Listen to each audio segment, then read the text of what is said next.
پاکستان کی دوسری بڑی یونیورسٹی جس کو کراچی یونیورسٹی کے نام سے پکارا جاتا ہے، اس میں 54 ڈپارٹمنٹس ہیں جن میں ہزاروں طالب علموں کو تعلیم دی جاتی ہے۔ گزشتہ وائس چانسلر کی وفات کے بعد آج کل قائم مقام وی تمام معاملات کی نگرانی کر رہے ہیں۔ صوبہ سندھ میں یونیورسٹیوں میں وائس چانسلر کی تقرری کے لیے مختلف اوقات میں سرچ کمیٹیاں بنائی جاتی ہیں۔ آج کل یاری، سندھ مدرسۃ الاسلام اور کراچی یونیورسٹیوں میں ان خالی عہدوں کی تقرری کے لیے بھی ایک کمیٹی مقرر کی گئی ہے۔ سرچ کمیٹی نئے وائس چانسلر کی تقرری کے لیے موجودہ قوانین کا احاطہ کرتے ہوئے ان کی تقرری کی سفارش کرتی ہے۔ ہمیں معلوم ہوا ہے کہ قانونی چارہ جوئی سے بچنے کے لیے نام اس کمیٹی کا لیا جائے گا، جبکہ کام اپنی مرضی و منشا کے مطابق کیا جائے گا۔ قوانین میں کہیں بھی موجود نہیں ہے کہ ایک ایسا شخص مقرر کیا جائے جو بدنام زمانہ بھی ہو اور تعلیم اور ادارے کو بیچنے کا وسیلہ بھی بنتا ہو۔ لیڈر ٹی وی کو معلوم ہوا ہے کہ اردو روزنامے کے بلیک میلر صحافی اور ایک نجی ہسپتال کے CEO نے ایک ایسے آدمی کو کراچی میں تعینات کرنے کے لیے مختلف بیوروکریٹس کو پیغامات بھیجنا شروع کر دیے ہیں۔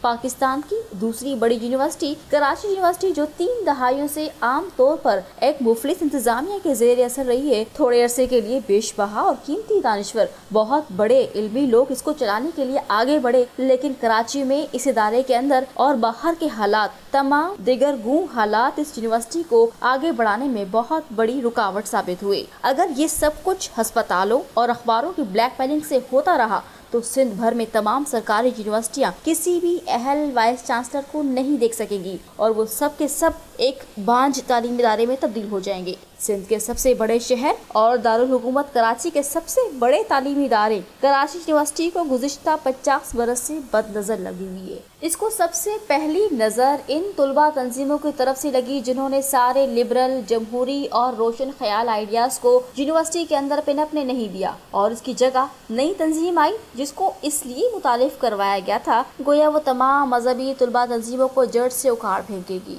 نتیجہ یہ نکلا کہ نہ وہ جڑ سے اکھڑ سکی بلکہ ایک نئی جڑ سامنے آ گئی۔ بس 3 دہائیوں سے کراچی یونیورسٹی کے طلباء اور طالبات کا جینا دوبر کر دیا گیا۔ آج کی تازہ صورتحال یہ ہے کہ ایک نیا ظلم کراچی یونیورسٹی میں ہونے جا رہا ہے اور ایک مافیا کا بڑا سرگنا کراچی یونیورسٹی کا وائس چانسلر بنانے کی تمام تر کوششیں عروج پر دکھائی دے رہی ہیں۔ سندھ حکومت کو اپنے تمام افسران سے معلومات کرنی چاہیے کہ ایسے کون سے صحافی ہیں جو افسران کو ڈرانے میں ملوث ہیں اور سرچ کمیٹی کے آزادانہ فیصلوں کو کون تبدیل کرواتا ہے۔